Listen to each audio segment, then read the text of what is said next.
the institution, the house that he loved, the People's House, today, as well as experiencing a send-off, a homegoing throughout the rest of the week. Our condolences we extend from the House Democratic Caucus to the young family, to his constituents, and to all those who knew and loved an extraordinary, unique American character, and someone who served his constituents with passion and with vigorousness. We had a very active discussion in the House Democratic Caucus today. It's good to be back together with each other. We were briefed on some of the legislative bills that will be on the floor this week, including the MORE Act, which will be brought by Chairman Jerry Nadler. Americans across the political spectrum, particularly younger Americans, recognize that now is the time for cannabis reform. Be good for the economy, good for economic activity, good for public safety, good for social, racial, and economic justice. And hopefully we'll continue to see some Republican support for cannabis reform, perhaps in the form of voting yes for the MORE Act, and then we'll see what happens in the United States Senate. We also hope, and we'll get some further clarity from the Speaker, of course, and the Majority Leader, but we hope that at some point Senate will send us legislation giving us the ability to set in motion a conference on the America Competes Act. We clearly need to address the supply chain issues that are confronting the American people in the context of this pandemic that we are still working through, and to make sure that America can continue to lead the global economy as we move forward throughout the balance, not just of this decade, but of this century. And we want to bring manufacturing jobs back home. We want to make chips here at home. And the House has a plan to do that. We look forward to working out the details with the United States Senate. Lastly, Representative Angie Craig, as part of our agenda to continue to lower costs for everyday Americans, is going to bring forward the Affordable Insulin Now Act, which will make sure that no American pays more than $35 a month for life-sustaining and life-saving insulin. We know that more than 100 million Americans are either diabetic or pre-diabetic. Many rely on insulin, but far too many Americans cannot afford it, paying thousands of dollars a year for a drug that has been around for approximately a century. That makes no sense. And we're going to do something about it this week, and hopefully our Republican colleagues will join us. We're committed to continuing to make life better for everyday Americans, to get stuff done for everyday Americans, to help everyday Americans. Hopefully our Republican colleagues will join us. I now yield to Vice Chair Pete Aguilar. Thank you, Mr. Chairman. We are excited about the agenda that the Chairman outlined, especially that life-saving bill. But last week we also saw why Judge Ketanji Brown Jackson was eminently qualified to sit on the Supreme Court. During these hearings, we also saw the real Republican agenda on full display, no longer pretending to care about the economy or inflation, but talking about continued nonsense. Fixated on overturning Roe v. Wade and relitigating a ban on a fight for marriage equality, they even came up with a new list of books to ban.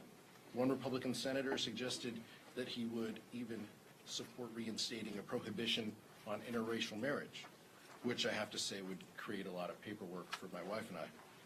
Despite all the rhetoric from our House Republican friends down in Florida, this is what the Republican Party is at its core.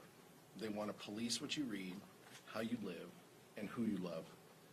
The American people have rejected their agenda in the past, and I'm confident that they'll do it again. House Democrats believe that there's much more that unites us than divides us, and the American people can celebrate our differences as one nation under God.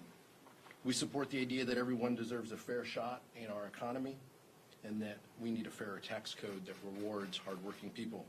Republicans believe in a tax code where billionaires pay less in taxes than a teacher or firefighter, and we think that that's just wrong. While House Republicans complain about insurrectionists getting banned on social media, House Democrats will continue to focus on the issues that matter most to working families, like a fair tax code, capping the cost of insulin, and decriminalizing marijuana. With that, we'll take some questions. Thank you. Congressman, there's been a wide range of views expressed about how to react to the Clarence, the recent revelation about Justice Clarence Thomas. Some people calling for recusal, investigation, resignation, censure, impeachment. I wonder if this came up at the caucus meeting at all, and where leadership stands on that.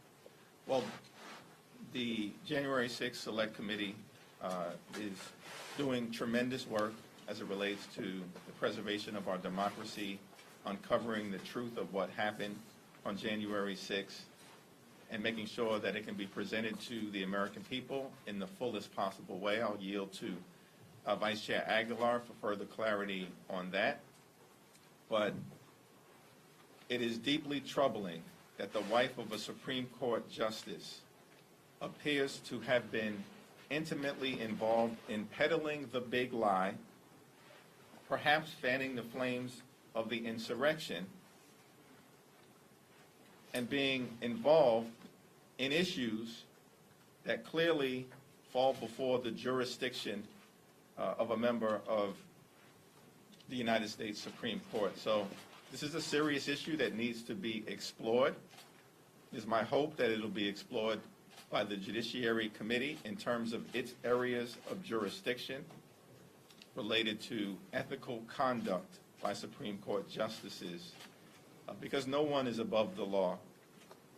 We have three separate and co-equal branches of government, and we need to look at the dynamics that were revealed by the communications between Mrs. Thomas and former White House Chief of Staff Mark Meadows. The chairman mentioned that the Judiciary Committee may have continued conversations about this, and we will allow that to move forward, clearly, and support those efforts.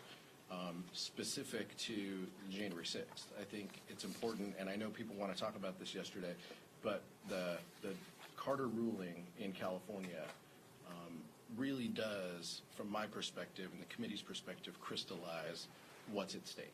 And we know that there is news, that this is a newsworthy individual, but the specific ruling was just striking. And I'll quote it: "If Dr. Eastman and President Trump's plan had worked, it would have permanently ended the peaceful transfer of power, undermining American democracy and the Constitution. If the country does not commit to investigating and pursuing accountability for those responsible, the court fears January 6th will repeat itself." That's what's at stake. That's why we're following House Resolution 503, to follow the facts, to chase down every possible lead. Nobody is above the law, as the chairman said, and we're going to treat individuals the same, no matter who they are. We're going to continue to face the facts. That's why Peter Navarro and Dan Scavino were on the receiving end of contempt citation last night, and that's why we're going to continue to press forward and seek the truth and find the facts. That's exactly what House Resolution 503, that's what the committee is lockstep behind. If there is more to announce, the chairman will announce it, but at this point, we're focused on just continuing down the road that we have gone. Can I follow up on that? Can I follow up on that while you're up there? I mean, there's been a ton of news out of this committee. Obviously, everybody's got kind of the clock in their heads, both of the stuff that the chairman said publicly about wanting to move to different phases, and obviously the midterms. Overall, where is this investigation right now? We're still in the investigative phase. We're still gathering evidence. We're still chasing leads. We're still asking for interviews of witnesses who know things about the president, the former president's activities, about some of the planning that went into January 6th. Each line of inquiry is making progress in that regard. And so that's where we are at. The chairman will announce when our hearing schedule is. But in the meantime, we're doing multiple interviews per week, and the committee knows exactly where we're going, and we're continuing down that road. There's no daylight between where we are and the strategy that we're implementing, and we're going to continue to focus down this road. Mr. Vice Chair, with respect to some of the evidence that the committee does have in these White House call logs and this gap in time, what do you think the former president was doing during this time period, during these 7 hours and 37 minutes?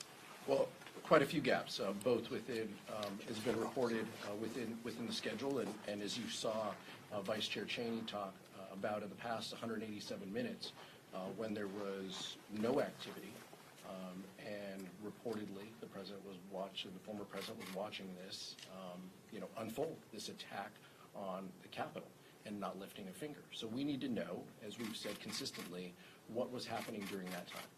And so that's what our lines of inquiry are about, in addition to the funders and how the events of January 5th and January 6th happened. From a rally perspective, why didn't anyone lift a finger down at 1600 Pennsylvania to help us? But those are the questions that we have, and clearly the timeline that we've had from NARA for some time, clearly that's been a part of our discussions with other witnesses who we have inquired about that specific time block, those two time blocks, the one that you're talking about, the gap in the diary, and then the second, the lack of any activity at all, or movement by the former president. So those are things that we are getting to the bottom of. Do you think the former president was using a burner phone? I'm not going to speculate on what was happening, but we know he was communicating, right? We know that from open source, public reporting. Leader McCarthy indicated he had a phone call that doesn't show up on those logs. Clearly, there's a lot that's missing that deserves the truth, and we would hope that anybody who has information would come forward. Clearly, some of our colleagues on the other side of the aisle have been less than forthcoming, and that's unfortunate, given especially what the judge ruled. It seems like that type of behavior only enables the possibility that this could happen again. Can you I know we haven't been together in a while, but let's restore a little order to the questioning. Thank you. And either one of you can field this here, but considering on the 1-6 committee question, we've heard from many of the members last night saying, we wish that the Justice Department would do this job. Is that an implication that the committee is disappointed that they have not prosecuted Mark Meadows based on the contempt citation passed here last December? And is this an effort to pressure DOJ to advance that, particularly as the Scavino and the Navarro contempt resolutions go to DOJ? Well, let me just say, democracy and preserving it is not an exercise of ordering fast food, right? This is a serious situation that we are confronting. The former president of the United States incited a violent insurrection and attack on the Capitol. The mob was there to assassinate Speaker Pelosi, hang Mike Pence, and hunt down members of Congress. They urinated, defecated, and desecrated the Capitol grounds. 140 officers were seriously injured. Some lost their lives. It appears that the conspiracy to perpetrate the big lie not only goes all the way to the top, but could involve people in high levels of government. And the approach that the January 6th committee has taken has been to follow the facts, apply the law, and be guided by the Constitution, not operate under false deadlines and time frames that would render their work incomplete. The Justice Department also has a similar responsibility to take this seriously, because this was an attempted coup to halt the peaceful transfer of power, to deprive the American people of the ability to choose who should be the President of the United States of America. Because the cult shouldn't be the ones to determine that, or the twice impeached, disgraced former president. So I don't think there's impatience that I have sensed from within the House Democratic Caucus as it relates to activity from anyone involved. Because every time the January 6th committee pulls out a different thread, more is exposed. And at the end of the day, we're looking forward to a full and complete picture without fear or favor of what actually happened on January 6th, why it happened, and how do we prevent it from ever happening again. So, Pete. Just briefly, I agree with what the chairman said. I think we all want to make sure that we're committed to democracy and that we're committed to the accountability that Judge Carter talked about in his ruling. We know that this Department of Justice feels that way. We know that they have acted on that with the Steve Bannon contempt citation. We hope that they act on it with the Meadows citation and with others that could follow. Our job, our responsibility is to make sure that contempt report has as much information as possible so they can do what they need to do. So the House can vote on official contempt, and then the Department of Justice can do what we hope would be, guided by the facts, guided by the law, and guided by the continued support of democracy. And so we need to make sure that's on us, to make sure that report and that contempt report is good enough to meet that standard. We feel that we have done that. We're going to continue to make sure that those documents are solid, to give them the ability to make that next step. The DOJ must not be very impressed with the Meadows citation if they've sat on it since the middle of December, and they moved in a couple of days on Steve Bannon. Sure. Yeah, and look, and that's a question for them. All I would tell you is, Well, I mean, your committee thought strongly, but the House we did. voted that way. We still feel strongly. We still feel strongly, Chad. And what I'll tell you is, with Bannon, it was very clear. He didn't show up. He didn't acknowledge us. He didn't do anything and lift a finger to engage. With Meadows, he did engage, right? He gave us thousands of texts. Thank you, Mark Meadows and his attorney. We think that there is other information that he has, that he's published in his book, that is relevant to the committee's work product, and we wanted him to come in. And he was planning to do that until President Trump put out statements and then pulled him back a bit. And so, but it is different. Each of these will be different. And so that's what I would tell you. And so the Department of Justice has to exercise their own ability, their own guidance and metric. But our job is to make sure that those reports are solid, that the House votes on, that the Department of Justice can act on. To follow up on Andrew's question from earlier, I mean, do you think that Justice Clarence Thomas should at least recuse himself from January 6th related cases? I think there's a reasonable argument to be made that should happen. I'll reserve comment beyond that until I'm able to review both some of the decisions that he has rendered in this space already, some of which, of course, have been publicly discussed and are deeply troubling, as well as the full nature of the exchanges between Jeannie Thomas and Mark Meadows. Deborah? On the budget that came out yesterday, President Biden said it's a statement of his values. Among those things was an increase in the defense budget, an increase in funding for law enforcement, which some progressives have expressed concerns about. Do you have any concerns of your own about those increases or thoughts on how those might be reconciled within the caucus? Yeah, I'm headed up to the Budget Committee meeting right after this, and I look forward to engaging with Director Young about the full scope of the budget. When we were in New York with President Biden, I supported his articulation of what needed to be done in the area of public safety. One, that we have to strengthen the relationship between the police and the community. That is certainly the right approach. And invest in neighborhood policing and law enforcement efforts that bring the police closer to the community, while at the same time making sure that there is accountability when police officers cross the line and engage in conduct that is dishonorable to the police, to the force, and to the communities that they represent. I wanted to ask a little bit about the U.S.-China bill now that it has passed the Senate. Can you give a timeline for what the House's next steps are? When might people actually be named to a conference committee? Are you referring to? The competes or endless frontier, Okay. whatever The bill of 1,000 names. Exactly. I don't think we call it the U.S.-China bill, so I was a little confused. Not yet.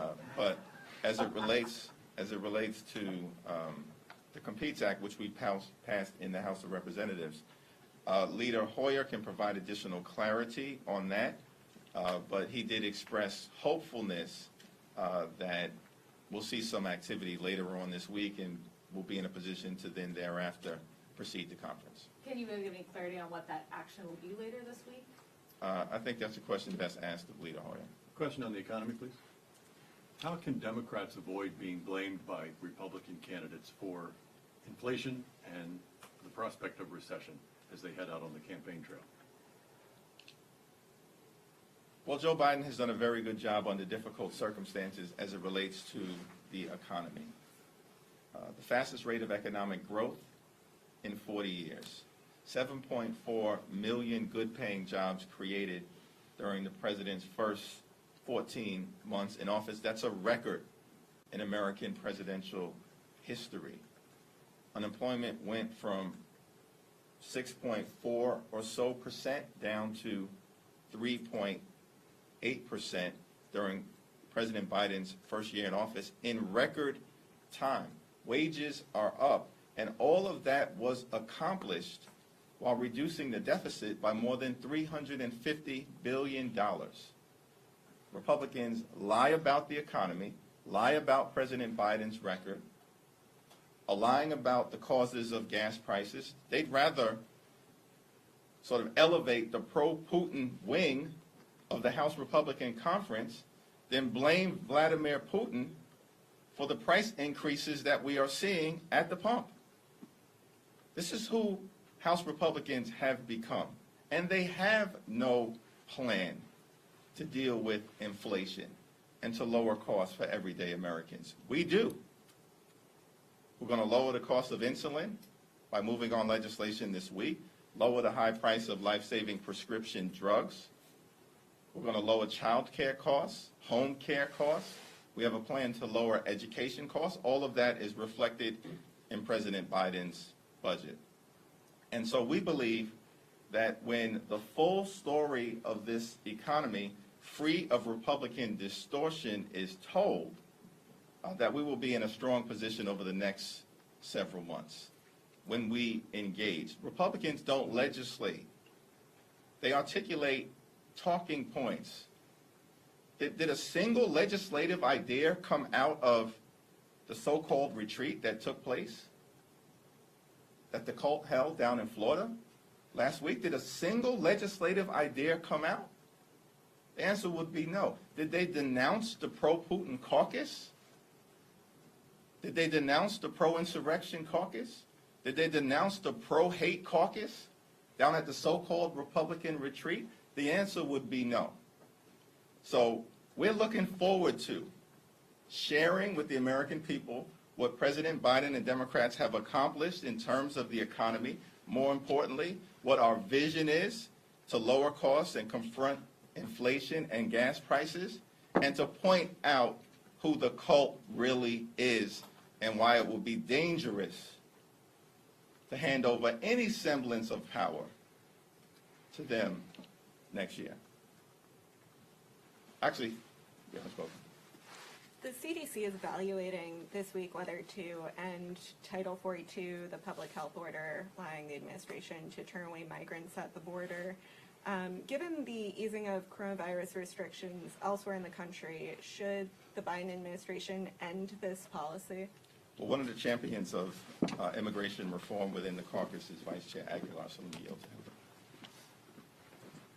I think it's important that whatever steps we do, we have plans to deal with the potential eventualities of what those plans could yield. And so clearly we need to work with the administration to make sure if they do eliminate Title 42, that they have a plan to address it, both from a public health perspective as well as from the perspective of Customs and Border Patrol, and making sure that we can process individuals. And this administration has led with the perspective, rightfully so, that individuals fleeing have an opportunity to present their case for asylum. And that doesn't always mean with immigration judges. It means in a mindful and thoughtful way. And so that's what they have been doing. When we support those efforts, we support them reforming the process and making sure that individuals receive a decision and justice based on their own individual circumstances. But that has to start with a plan to execute the idea, to execute the policy, and to deal with the outcomes of that policy change. And so we support them moving forward, and we hope that Congress is a part of that, both from a financial and fiscal perspective as well as a humanity perspective. And so that's what we look forward to hearing. Last question. My understanding is you're meeting with the New York City mayor, you and other members from New York City this evening. I'm curious, my understanding part of the conversation is kind of about the COVID relief package and supplemental. Do you have any sense of what the implication would be back home or in other parts of the state if that is not acted upon, and what are its chances at this point? You have a better understanding of my schedule than I do, because I was unaware of that meeting, though it's quite possible. I live from hour to hour in this place, and we do. I speak with the administration quite frequently, talked to the mayor's chief of staff a day or so ago, and I'm confident that we're going to do what is necessary to ensure that the COVID relief that we have consistently provided out of Washington since the CARES Act through the American Rescue Plan will continue until we crush this virus. But what would it mean back home if it isn't acted upon? We will act upon it. Thank you very much, everyone.